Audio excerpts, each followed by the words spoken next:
So, hello there. Quick note before we begin, if you're wondering where I've been. Well, busy would be the kindest term to use. Now, I'll be trying out this bare bones format for this one due to the subject matter and again my horribly low amount of free time. So please let me know how this works out for you, as I explore what I believe to be quite an overlooked subject. So, Hellgate was ambitious. It set out to be a story-driven MMO with a futuristic post-apocalyptic setting, with 9 classes, eventually 6, that would combine ARPG, hack and slash and FPS gameplay.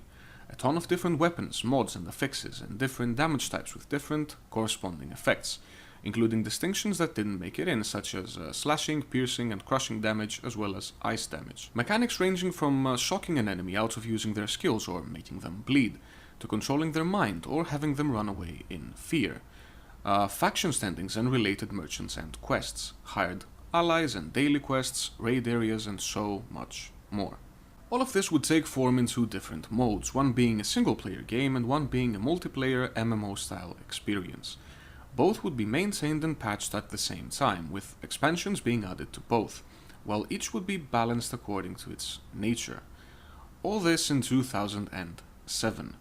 It's understandable then why this vast ambition built so much hype more than a decade ago, and perhaps why the final product disappointed. The very fact that Hellgate's release was so rushed and it presented an unfinished product to the then excited public is the reason why such videos are still made after all. Of course, Hellgate's downfall would be a subject all in itself, and that's not what I'm looking into today.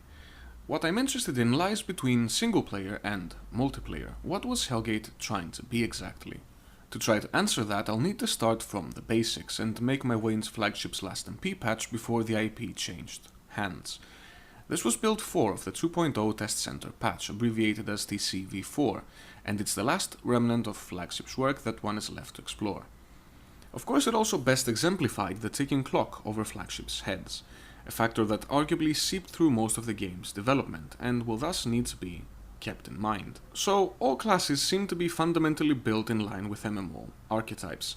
The Marksman is a ranged glass cannon, the Guardian is a low damage tank, and so forth. However, all classes faced the same issue. They would have to be able to perform alone, instead of having to rely on a party to balance out their weaknesses, since their single-player counterparts would have no such option by definition. The first step towards fixing this situation came in a reasonable realization. SP and MP characters would have to be unique to their game modes, and classes would need to be balanced separately.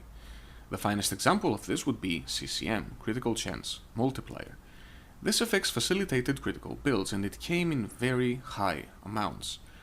In an MMO setting, however, and given how utterly OP such builds can become, especially given how critical damage was designed and handled, this could lead to parties being far too efficient at slaying demons. Put simply, it would create a massive stat inflation by the end, save for draconian restrictions and failsafes. I still strongly argue that the later Hellgate Global was the best example of this predicament, where all difficulty modifiers have to be built on excessive crit performance. This in turn creates a vicious circle wherein crit is the only viable option, and all creative freedom ends up being snuffed out of this beautiful, diverse game. Which might not be terrible for an SP setting, but it's absolutely shameful for an MP environment. Now, surgically precise party modifiers could somehow help alleviate the issue, but the clock was ticking. So instead, CCM was drastically reduced in MP compared to SP.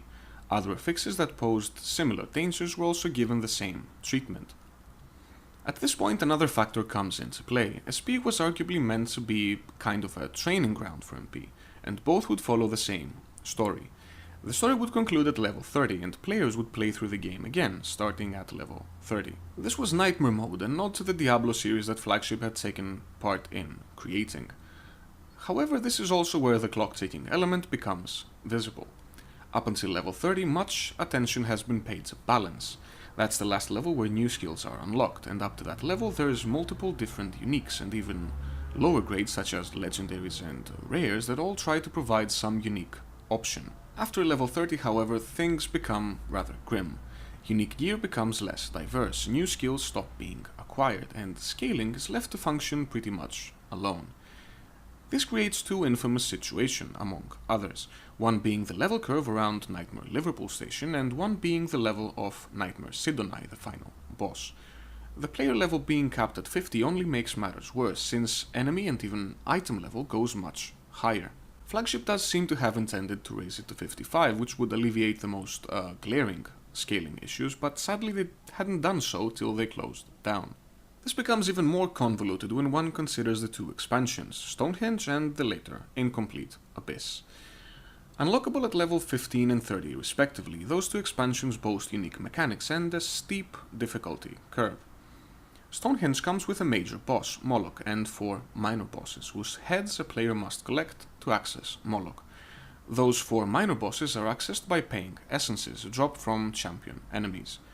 This head collection system does not favor parties. The 4 areas are scattered within a single map, and only the player who had paid essences to enter a minor boss map would acquire head. Moloch, however, does. As long as one party member pays the 4 heads, everyone in the party would get drops. The Abyss and its bosses are not different in this regard, but the Abyss is noteworthy in different ways. Specifically, the Abyss introduces such a massive spike in difficulty that it should be perceived as a party-based expansion, especially at level 30 when it's first accessible. That's not to say that the Abyss cannot be played solo, especially given the aforementioned lack of polish and the unbalanced state of classes that came with it. But the Abyss also contains another factor. Going by the game's data, the Westminster Catacombs seem to have been designed as a raid area, a concept that was completely new to the game at the time. Of course, sadly this was never finalized. Coupled with how Parliament Square, the Abyss Station, was a battle zone like Green Park, this does seem odd. Now, I was not around at the time, but the consignment house seems to be another clue. It seems like it was introduced much later, so traditional MP conventions were not there from the beginning. The patch to Build 3 notes even mention it being reactivated, which to me implies that the feature was relatively new at the time. This might even partially explain why skill tokens were used at the time. Abyss skills as low as level 10 would be locked, and Abyss drops would unlock them. Perhaps this was also an attempt to reinvigorate the market and player interactions, since the Abyss would not be accessible to newcomers. But of course, sadly, we will never know. The later Hellgate Global revamped the base game completely, to the point where it would not be of use in such analysis. SP never got the MP expansions either, so that we could see how they would be handled and perhaps rebalanced. So with all these factors in mind and what information we have available, I'm led to this assumption. Hellgate's MP and SP started together, and soon came the need to diversify them. SP remained isolated, while MP would gradually try to break away from their common roots. Thus, some features or areas would be balanced or designed around strict party play, while others would remain solo-friendly.